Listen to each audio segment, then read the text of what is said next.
Okay, this is a demo for my Arduino Incubator controller.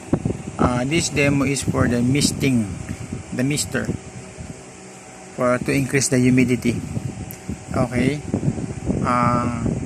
the initial reading today is 68%, and my humidity setting is 70%.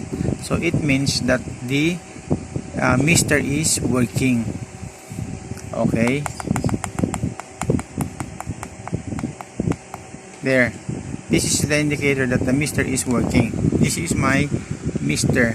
It will work if you press on the button, because this is not automatically connected.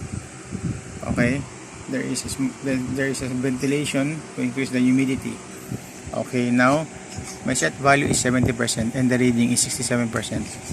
If this sensor is near on the mist,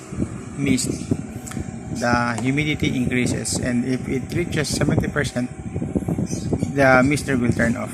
Okay, this is a demo for, okay, 67. There, the mister is turned off because the humidity now is greater than the set value, of 70%. Again, the mister will work if the humidity is below 70%. We'll wait for the humidity to below 70%, and you will hear a beep sound.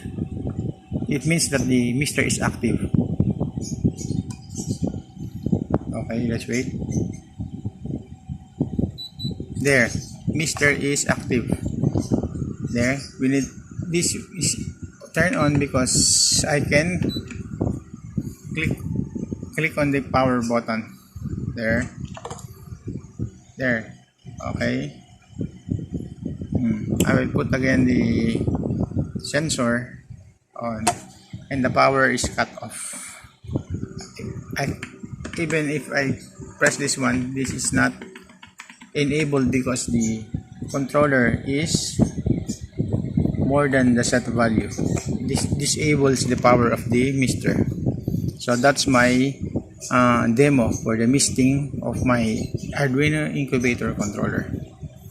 Thank you.